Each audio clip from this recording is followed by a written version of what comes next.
and now you could see the river. Amanda Boersma is chairman of Rockford's Sustainability Committee. We recently had a team at the Harvest Festival, and we taught people how to sort their waste and recycle properly. The committee, started in 2018, is a group of 9 of my city neighbors appointed by the city council. What our entire committee envisions is that Rockford becomes a place where people can live, work, and play in balance with nature.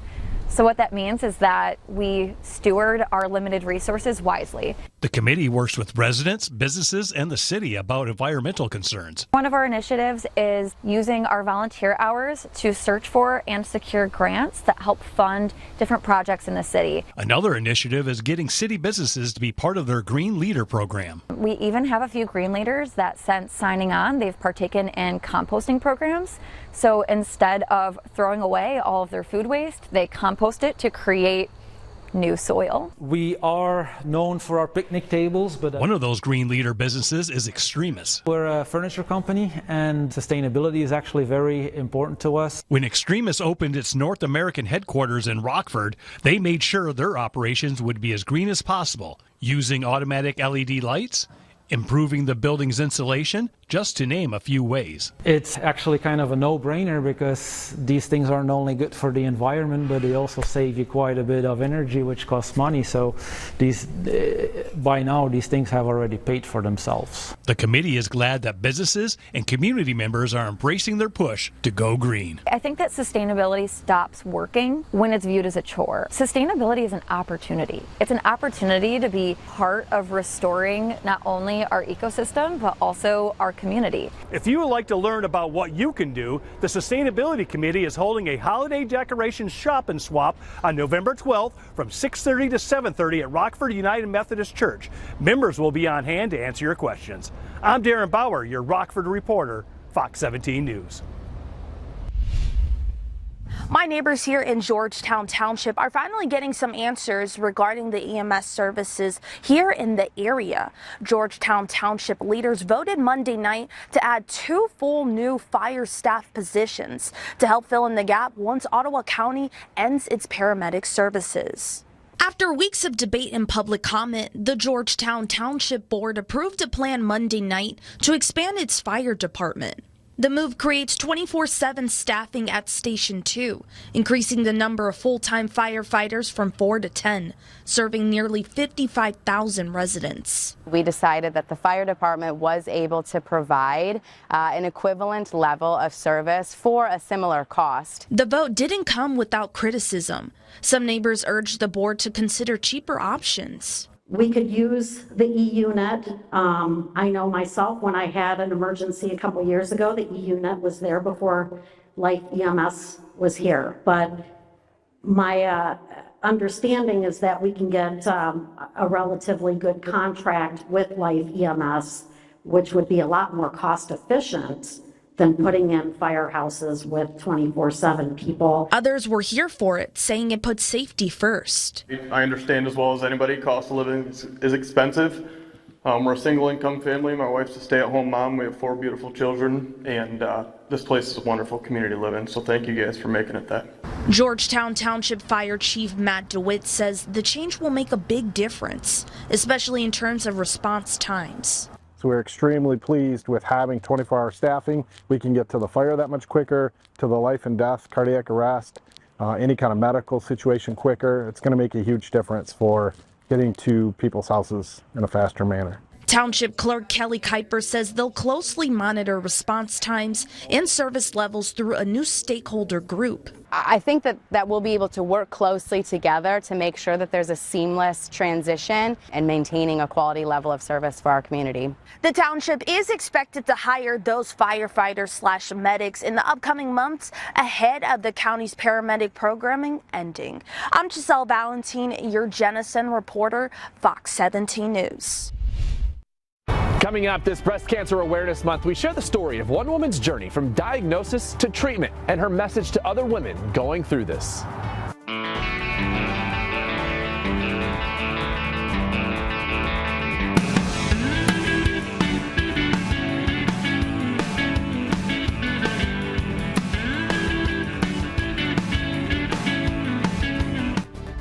You're watching Fox 17, part of the Scripps News Group. We have an exciting Fox 17 update for fans of Raising Cane's. The Southern-style chicken favorite will open in our Kentwood neighborhood on November 18th. The new location will be on 28th Street, where the former Outback Steakhouse was located. It'll be the first Raising Cane's in West Michigan. A Raising Cane's representative says the grand opening celebration will feature free Cane's for a year giveaways, community givebacks, and more. The new spot will also have dual drive-through lanes, on-site parking, seating for 45 people inside, and an outdoor patio with seating. Oh, we are waking up to a soggy Sunday morning. Good morning, everyone. I'm Fox 17 meteorologist Terry DeBoer taking a look at, yes, indeed, the rain continuing to fall across pretty much every corner of West Michigan. We did have an earlier gap in the precip over much of Muskegon, Ottawa, and Kent counties, but you can certainly see the rain is now continuing to lift northward. Low pressure center circulating right over lower Michigan, bringing us all of the rain and certainly increasing the winds across the region today as well. Checking out the live view, US 131, the Ford Freeway in downtown Grand Rapids. Temperatures in the 50s, mid to upper 50s now. We'll actually see temperatures drop off a few degrees as we head through the afternoon hours. So likely these are the peak temperatures for the day today anyway. Satellite radar composite, you can certainly see the direction of movement here from south to north of all of that precipitation. And we do see the widespread rain with us at least through mid to late afternoon.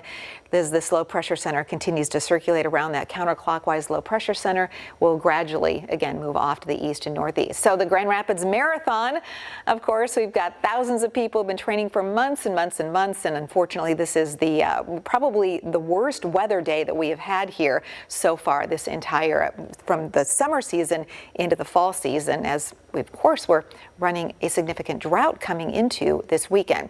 So again, if you're still heading down there, and again, the official race time is less than 45 minutes away, dress in layers. An outer rain poncho is a great idea just to make sure that you keep the your clothing dry as possible anyway.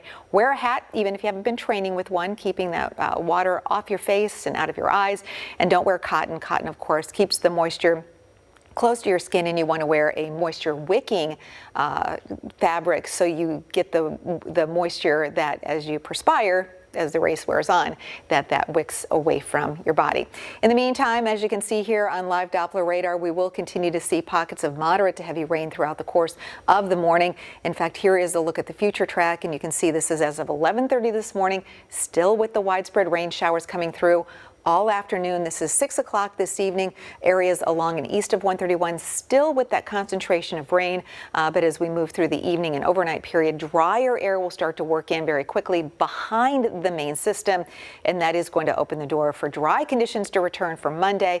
In fact, Monday is going to be a fairly pleasant day, cool and quiet with the return to sunshine and high temperatures around the 60-degree mark, so pretty seasonable.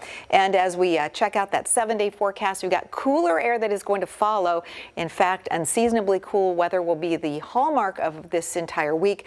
Highs in the low 50s here on Tuesday with scattered rain showers, 50 for a high on Wednesday. Back to a little more sunshine here, partly cloudy skies Thursday, Friday, Saturday. This will likely continue into Sunday as well with high temps in the low to mid 50s. Those lows eventually in the upper 30s. And the 8 to 14 day outlook, we're pulling the cool air out west. This takes us into the beginning of November, the 8 to 14 day outlook with temperatures in the central and eastern United States, including the Great Lakes region, above to even much above average. And by this point in the season, our average highs are in the low 50s. So we'll probably look at more 60s to close out October and welcome in the month of November.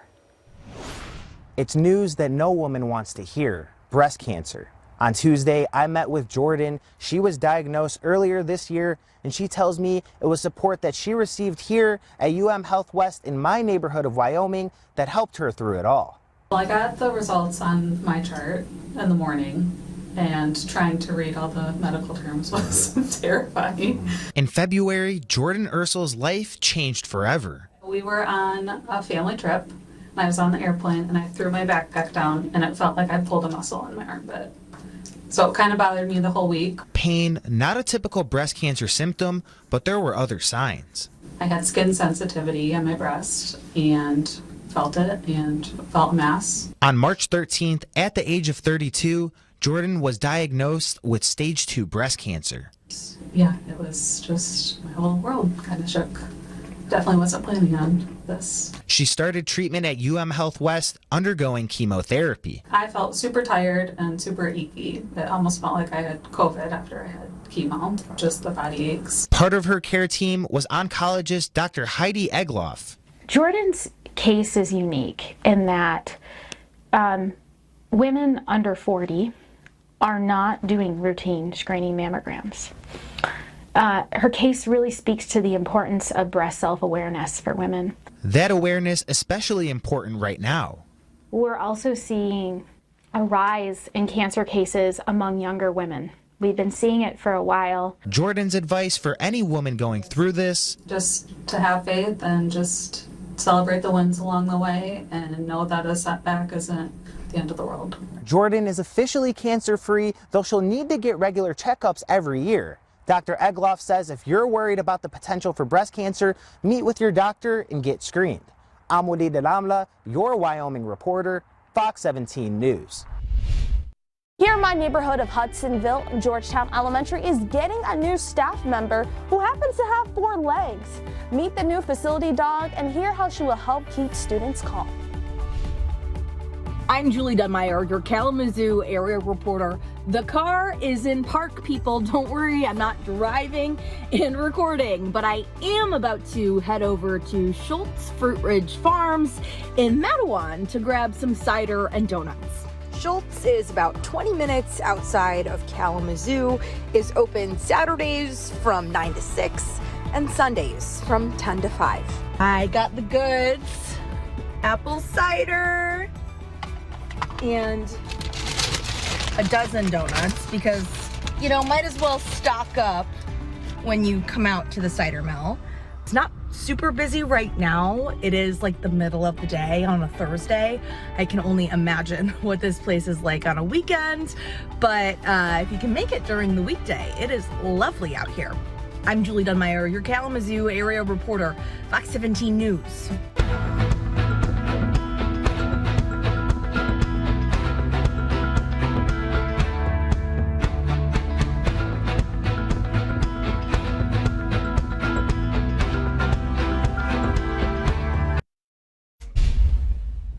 Neighborhood of Hudsonville, I'm at Georgetown Elementary School. The district's communication person reached out to me and suggested that I do a story about a new staff member who happens to have 4 legs. Meet Rue, the school's new facility dog. I had a chance to speak with school officials about how she will blend right in with the school's environment. In a time when students across the country are dealing with more anxiety, trauma, and uncertainty than ever before, schools are finding new ways to help them cope. She's able to kind of help just, again, lower that temperature of whatever's kind of going on behaviorally with students. At Georgetown Elementary in Hudsonville, support now comes on 4 paws. She likes her bone. I think with knowing what we know about mental health in the current state of our country and community, she's another layer. Her name is Rue. She's a facility dog trained to help students manage stress, anxiety, and emotions at school. She started at the beginning of October, becoming a permanent part of the school's mental health support system. I mean, the powers that be and everyone kind of came together and said, yeah, this will be a good idea for Georgetown to have. The kids love her. She brightens everyone's day, and she's so fun to have. Rue works alongside staff with her handlers like Becker and Cooley, sitting in during story time, somewhere out of the way, and get to work. Walking the class, or helping them regroup after emotional outburst. Dogs just kind of naturally diffuse the situation, resolve a lot of tension in the room. Matt Cooley, Georgetown Elementary Student Support Specialist, says her presence is needed. We've noticed with Rue already, in just the short time that she's been working with us full time, just that exact thing. When we bring her alongside with a student situation, she's able to kind of take the focus off of the situation, what the student might be upset about, and put it on her. Calmer classrooms, happier students. In just a few short weeks, both Becker and Cooley say they're seeing results. She makes me feel a lot more calm, and she's so cute and calm. I'm Giselle Valentin, your Hudsonville reporter, Fox 17 News.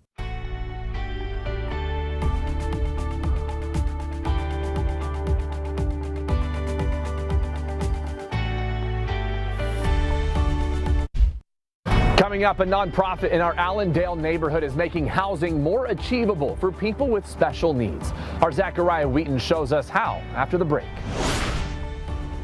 Big plans within a new master plan likely coming to my Cedar Springs neighborhood. We're just trying to plan thoughtfully for the future of Cedar Springs. What's in the master plan, how will it impact my Cedar Springs neighbors, and when the city will vote on it, coming up.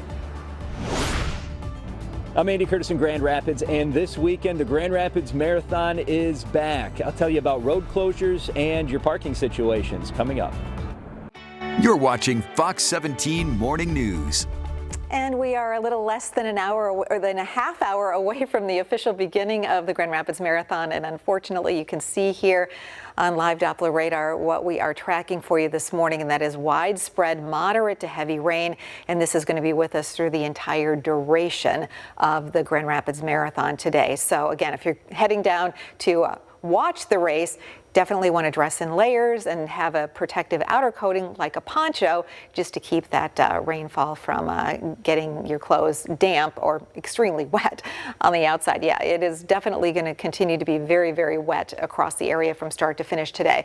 So far in the last 24 hours, we headed into the weekend in a moderate to severe drought in many communities across West Michigan. And so far, we have picked up as much as 1 to 2 inches of rain in many locations. And you can see that's been very uniform across the region. Some spots through central Berry County over toward Ionia, over toward Allegan, and even Saugatuck, as much as 2 to 2.5 inches of rain already.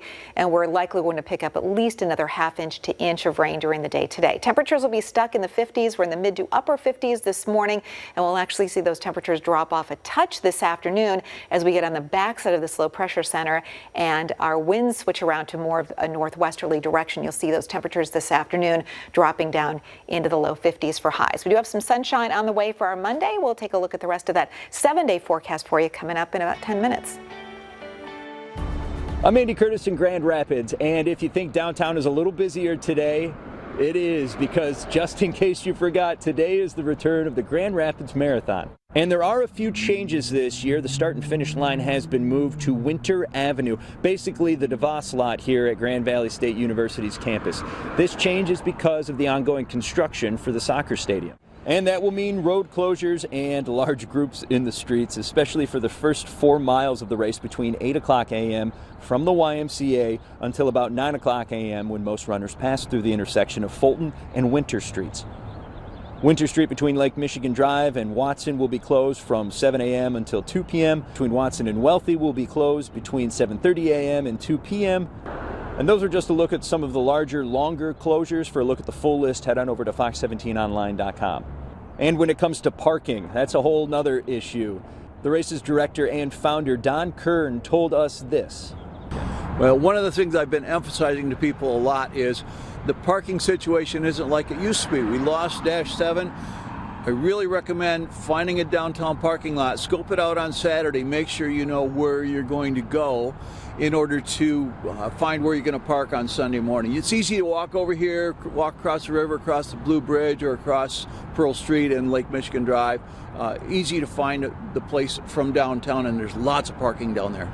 Again, we have a good look at those closures and the full race map in this story on our website, fox17online.com. Reporting from Grand Rapids, Andy Curtis, Fox 17 News. I'm constantly searching for story ideas in my Cedar Springs neighborhood. Recently, I was told for the last 18 months the city's been writing a new master plan. That got me thinking, what's a master plan? Why does it matter? What will be the impacts for my neighbors? Here's what I found out. You're looking at recreation in Cedar Springs.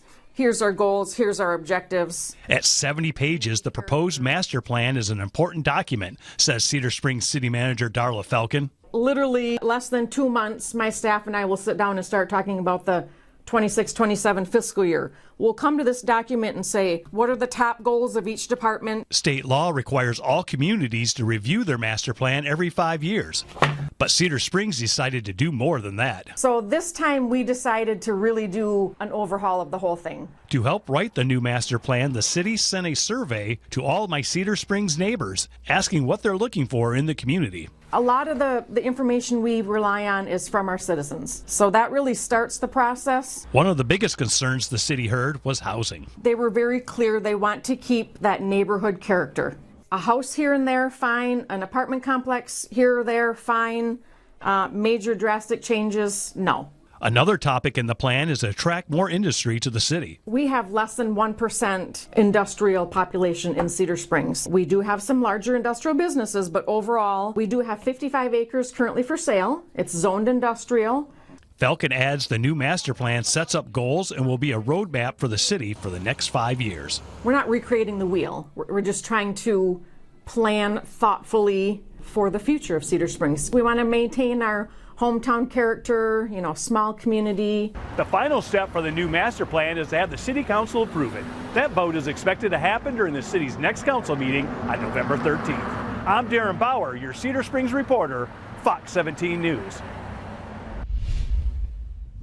A report I covered earlier this year said that Ottawa County is experiencing some of the fastest housing growth in the state, which has created challenges at finding affordable housing, and especially for those with special needs. So a local nonprofit in Allendale is working to change that. Harmony Communities is a nonprofit that provides housing to people with special needs, an option people like Caleb and his parents never thought would be possible. He has a very rare syndrome. There's no name for it. His is just the genetic code. It's 48XXXY syndrome. They said he's probably going to have some delays and most likely can't live on his own someday. Caleb's parents, Ken and Kelly Neergarth, told me they thought Caleb would live with them forever, until they found Harmony Communities and this home in Allendale. When we came here, I was not expecting this. Right. I really wasn't. Harmony Communities executive director told me 4 people will live in the new home and will get the chance to learn a variety of housework and other skills. In this home, we're housing people that don't need to be supervised 24/7. There'll be an RA like in college and provide gentle oversight, frequent reminders, conflict management skills. Following their tour Thursday, Caleb, he told me he's excited to get moved in. When I walked into the place, I was really shocked. I think it's gonna be really nice because because I have buddies. We can hang out here or outside. And Caleb's parents say they're happy their son will get to experience something they never thought he would. To have, 3 other buddies and be able to do their own thing and cook their own food and do their own laundry. I just can't wait for him to be able to take that next step in life. I'm Zachary Wheaton, your Allendale reporter, Fox 17 News. A fire that happened Thursday on the northeast side of Grand Rapids has been ruled arson. A fire department spokesperson says investigators found evidence the fire was intentionally set in 2 places inside the home on Ashland Avenue, one in a bedroom on the first floor and another in the basement. 2 people who were inside escaped by jumping from second-story windows. Firefighters rescued and revived a dog that was also inside. Anyone with information should call the Grand Rapids Police or Fire Department. Hi neighbors. Recently I had received an email about Matt Becker. Now Matt Becker is a head coach here at Forest Hills Central, guiding youth wrestlers in my neighborhood of Forest Hills. Well, guess what? He's traded practice drills for world-class competition and brought home a bronze medal from the other side of the globe. I got the opportunity to speak with Matt. Take a look. Little snap down, drop. Hit my double leg. Every week, Matt Becker is typically coaching the next generation of wrestlers. Out of the circle, I get a point for him stepping out. Right here on this mat for years, but his love for the sport runs much deeper. So I started wrestling and going up to practices when I was 4. I started competing when I was 7. He went on to wrestle at Michigan State, now passing on what he's learned. To be able to share what I know and kind of coach and watch these young kids grow is a lot of fun for me. practice drop and hit some shots if I wanted to. 3 years ago, he had a fun idea with a best friend to try a national championship. He returned this year. Since I won the national championship, everybody's like, you got to try Worlds. So I was like, okay. Turning into something much bigger. I was on the mat 3 days a week, just trying to get technique down, conditioning down, just knock the rust off of everything. In October 2025, he found himself on an international stage, the Masters World Championships in Europe. It made me really nervous because I know the guys that go over there are no joke. Stay low! After some tough matches, bringing home a bronze medal. And the motto that got him there? I tell my kids, I don't care whether you win or lose. I just want you to go off the mat, let it fly, do everything you have, leave everything on the mat, and just come up with your chin high. So that's what I preached to him, and that's all I kept in my head. Oh yeah, he did it all at age 53. Truly feel blessed. Very grateful for this opportunity. Grateful that God kept my body together and allowed me to do this. Grateful that I could share this with my family. This mat clearly belongs on the mat. I just want to say thank you to everybody who has supported me. It's been a crazy ride. Matt won't be stopping there. Come January 1st, he'll be hitting the mat and training to hopefully go back to Worlds come April and bring home a gold. I'm Cassandra Alonso, your Forest Hills area reporter, Fox 17 News. I'm John Mattery's problem with your garage door. You may call the first repairman you can find. I'll explain why that's not always such a good idea. Welcome back to your Money Minute. I'm Candy Valentino. You know, most people have a money leak that they don't even realize, and it can be draining your bank account. What is it? Your phone. The unused app subscriptions, the forgotten free trials that started billing, the bloated phone plans, and even the storage that you don't use anymore.